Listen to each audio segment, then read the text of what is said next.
Je suis né un jour, oui. Oui. Il y a 17 000 ans. J'ai un temps donné qui est très grand, qui correspond à certainement plusieurs milliers d'années, mais qui est un temps imparti quand même à chacun d'entre nous. Actuellement, nous sommes 12.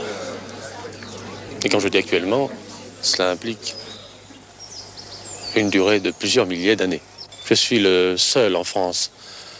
Et dans quelques semaines, Flamel viendra me rejoindre ici. Il représente pour nous un des 12 connaissants. Il est notre maître à tous. A-t-il un savoir plus poussé que le vôtre? Oui, c'est certain.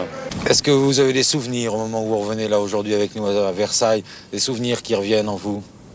Oui, évidemment, je ne dirais pas chaque arbre me représente quelque chose, chaque bassin, chaque statuette. Mais il est vrai que cette foule qui n'est plus là est quand même présente à mon esprit. Et je vous avoue que certains soirs, je retrouve certaines personnes dans ce parc.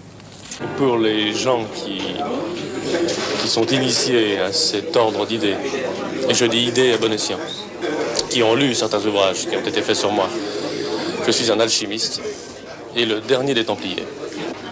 Je bénéficie d'un produit qui est issu d'une technique et d'une science qui me permet de traverser le temps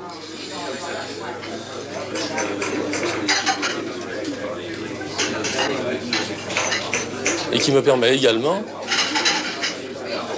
de me présenter aujourd'hui, au même titre qu'il y a 400 ou 500 années, sous le nom du comte de Saint-Germain. Actuellement, lorsque je vous parle, je suis en relation avec 4 personnes de mon goût. En ce moment? Actuellement. Vous les entendez? Moi, je les entends pas. Vous ne les entendez pas. Peut-être pas encore. C'est pourquoi j'ai beaucoup de difficultés à vous parler. Et ils vous disent ce qu'il faut dire, ce qu'il ne faut pas dire, et vous les interrogez. Permettez-moi de goûter cela.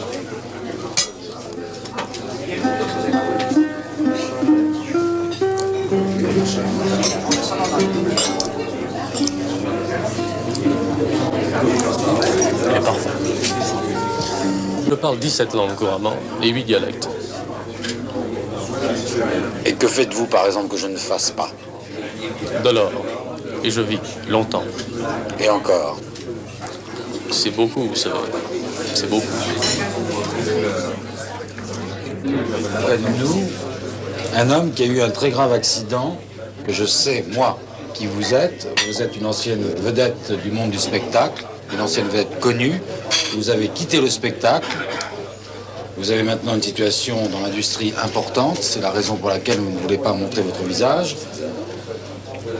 Dans quelles circonstances vous avez rencontré le comte de Saint-Germain et comment vous est-il guéri? Eh bien, c'est très simple et j'ai eu l'opportunité de faire sa connaissance. À la suite de quoi, nous avons plus ou moins sympathisé, oui.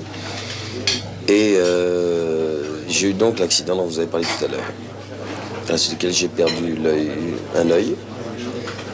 Et j'étais donc borgne. Un jour, nous en avons parlé. Et il m'a dit, ne t'inquiète pas, c'est 2 fois rien. Un jour, tout s'arrangera.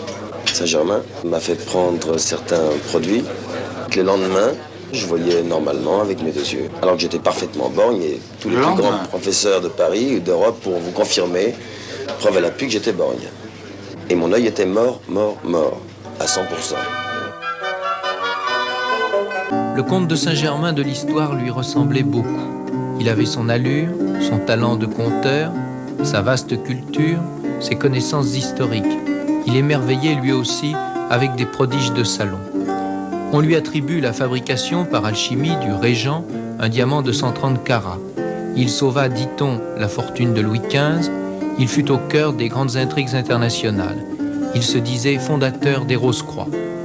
Voltaire l'appelait l'homme qui sait tout et qui ne meurt jamais. Essayez donc, avec nous, de ne pas y croire.